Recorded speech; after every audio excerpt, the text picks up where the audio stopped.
Correspondent Hallie Jackson has just emerged from this briefing. Hallie, we told our viewers about this. This was the National Security Advisor to the President and the Secretary of State briefing on the record, but not for camera, in a visual medium. That means we get our briefing from Hallie Jackson. What did you learn?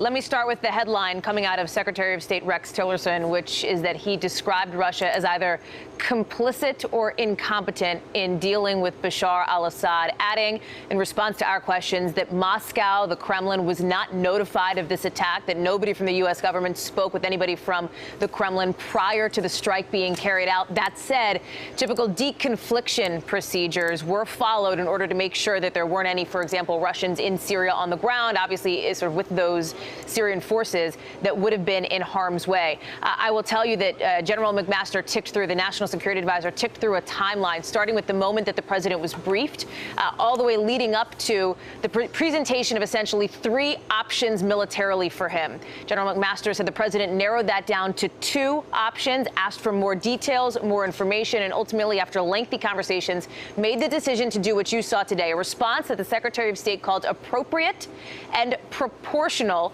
He was pressed repeatedly about whether he had spoken, whether the president had spoken with President Xi Jinping, who, of course, is down here in Palm Beach for this 24-hour or so summit with President Trump. No answer there. And as we look ahead to what could happen next, you look at the fallout, as you guys have been talking about, from potentially members of Congress. You look at some of these other political issues here at home that could develop. You look at the reaction from people like Senator Marco Rubio, from people like Senators John McCain and Lindsey Graham, and so on, who would support the idea of this strike. There are some questions, though, about whether this was to send a message or whether this was really going to harm the regime's ability to carry out potentially more chemical weapons attacks in the future. And I'm finding this quote for you here because I don't want to get it wrong. Hey, Hallie, General McMaster, of the National Security.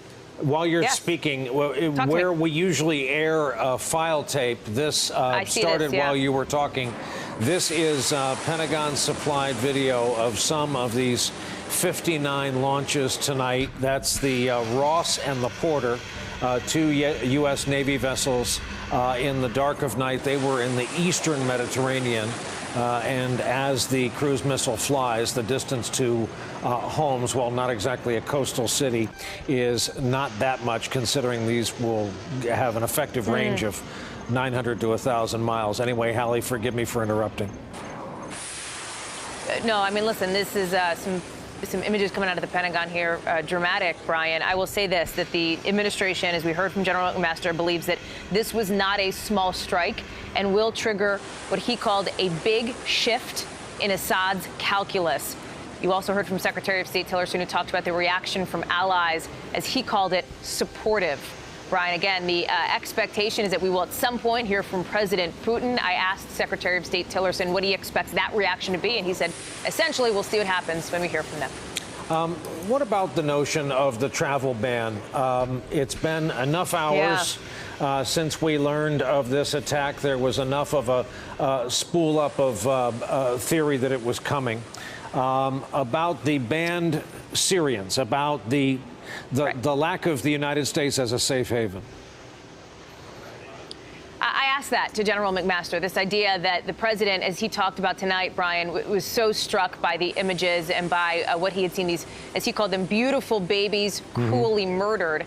And so the question was posed whether that has changed the president's thinking, given that we have seen a shift from him, a reversal from him on his Syrian stance, if perhaps this had changed his thinking on that travel ban, specifically when it comes to Syrian refugees. General McMaster says that did not come up in the conversations surrounding the Syrian strike, Brian.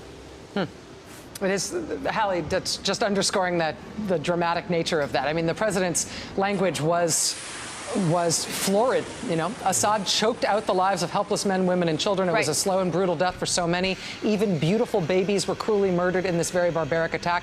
No child of God should ever suffer such horror. End quote. But if they do, they will be banned from the United States by virtue of the fact that they are Syrian, and they will not be allowed to seek refuge in this country by virtue of the fact that they are Syrian. I mean, you never know what people feel hard to defend. But that seems to me like that will be hard to defend in coming days. Have you heard any other response from the administration on that point?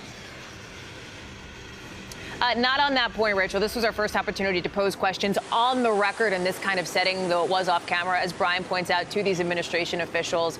I will tell you that the administration behind the scenes, what we are hearing privately from sources is that they believe this was a decisive action from President Trump. And they're saying that publicly as well, that this was essentially a move to show strength, and it was targeted specifically for a reason. As we look at this video here, targeted at the airfield where they believe this chemical weapons attack was carried out from. And so I expect that we will see more of sort of the behind-the-scenes story on Spool over the coming hours.